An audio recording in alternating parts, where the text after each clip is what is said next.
Hi everyone, this is Linda and we're going to cover how to create a very simple zipper pouch. This is nothing fancy, it's not adding in letters and it's not doing anything special to it. We're just going to create a simple little zipper pouch in a 120 by 120 hoop. So the first thing you want to do is change your hoop to the 120 by 120 hoop, which we did, and you can do that by coming in this way, or you can actually come through here. Does the same thing. Doesn't matter which one you do. The nice thing about doing this one is it doesn't matter which one of these tabs you are on. You can always get to this. We're going to change the grid lines so that they're not 10 millimeters apart, which is what the default is. We're going to go to View, and I'm going to change that to 5. Just because I want them a little bit smaller, and it makes it easier for us to actually come in here and do some work. So we're going to go then to the border tab, and to do this we got to do a couple of things. First thing you're going to do is make sure the group is not checked. So doing that keeps us from accidentally grouping things together. The other thing is the area we're going to work on first is in this area here. It's the motif underline. We're going to change the length to 110 millimeters, and this is actually 120 millimeters, but I'm going to make this just so it's just a little bit smaller so I don't have to worry about getting right at the very edge and making sure things are like perfect and in this hoop. So now when we get ready to do this, you need to start thinking about your process. The first thing you're going to do is when you sew this out, you're going to have stabilizer in here, and that's all you're going to have. There's nothing else, just your stabilizer. And we need to put some placement marks in order to identify where your zipper needs to actually lay down.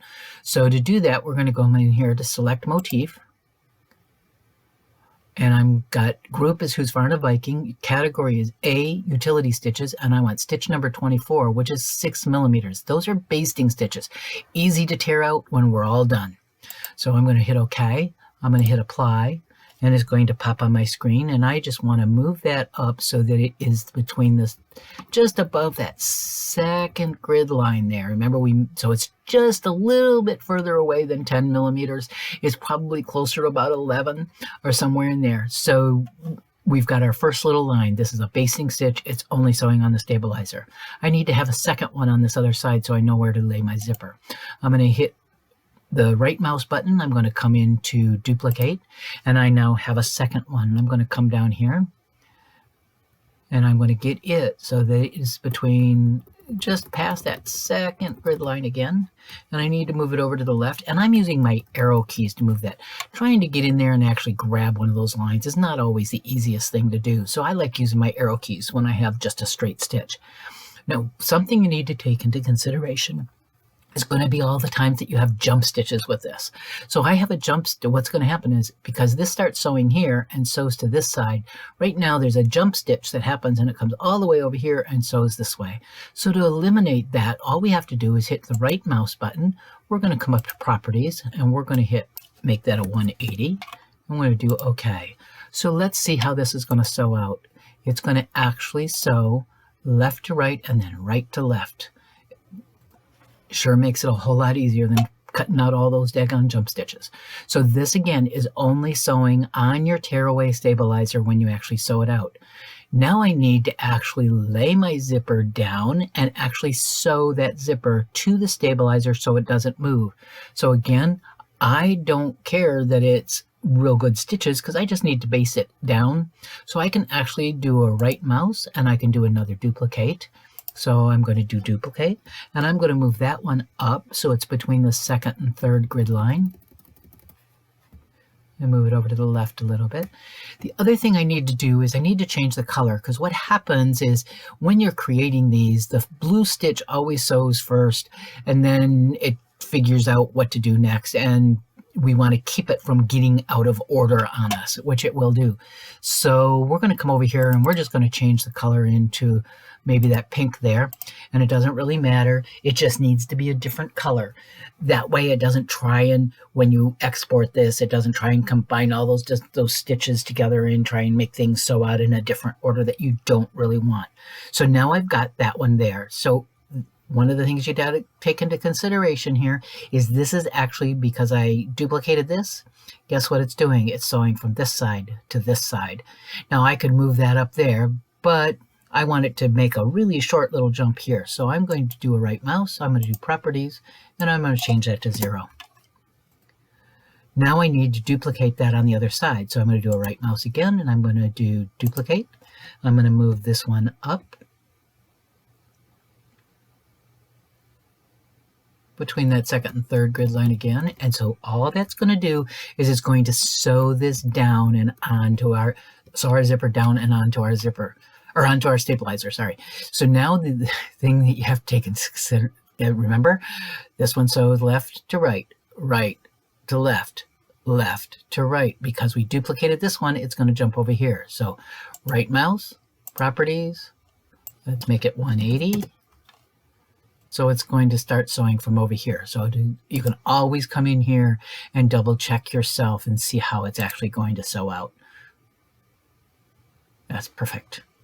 So we're going to hit cancel. So now I need to actually sew fabric to the zipper. And to do that, I don't want it to be a basting stitch. I need it to actually be a real stitch. So I'm going to come in to select motif, and I'm going to change this to 1, which is just a regular old straight stitch, and it's 2.5 millimeters long. It's just kind of like when you're sewing on medium weight fabric on your sewing machine. But I could actually choose something totally different. So if I wanted to go down into children's stitches, I could actually make this be hearts go all the way across. But for this purpose, I'm actually going to just use the regular old utility stitches. So we're going to do OK. We're going to do apply. And we have a new stitch that's in here. And we're going to use our arrow keys again, and we're going to move that down. Again, it's blue, and I don't want it to be blue. It's okay that it's going to sew from the left to the right because that's where we ended. But I need to change this, and I'm going to pick on this pretty little bright orange. So now it's going to sew from the left to the right, and then I need to duplicate that on the other side to sew the other one. So I'm going to do a right mouse button, and I'm going to do duplicate, and I'm going to move it down so it's on that first grid line and move it over. And this, guess what? This one's going to do so from the left to the right. So we need to flip it. So I'm going to come in here and I'm going to do a right mouse, properties, and I'm going to change that to 180. And watch it stitch.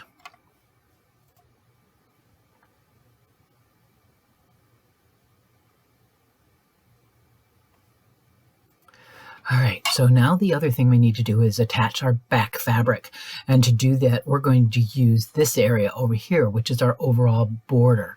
So to do that, we're going to leave the margin at 6 millimeters. Remember, group is not selected, so it's not going to try and group anything.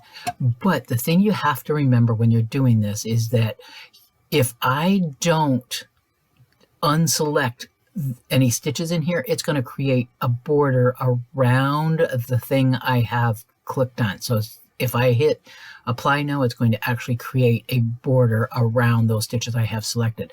So I don't want it to do that. I want it to do 6 millimeters in from this outside edge.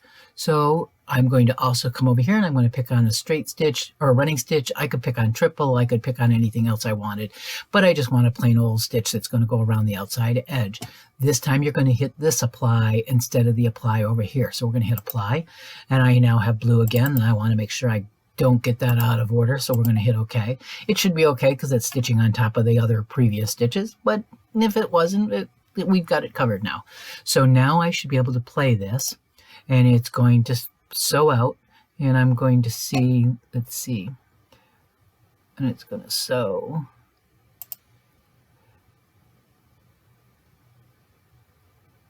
That sews my fabric down to my zipper and then my outside border. Now, if I was really good, I could actually rotate this so that it was over here. I'm not going to do that for this, so it's basically what it is.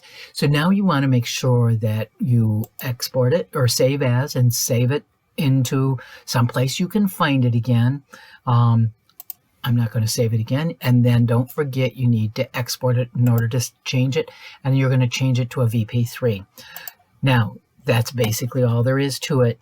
The other thing to take into consideration is if you wanted to change something. So let's say I want to change, I don't want the zipper in the center. I could actually come in here and I'm going to go back home and I'm going to go in and I'm going to click on box select and I'm going to click on this and I'm going to temporarily group those together, and I actually want these up here towards the top.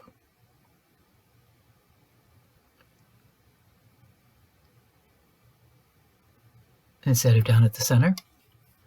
So now what's going to happen when it stitches, again, it's going to do my blue just like I did before.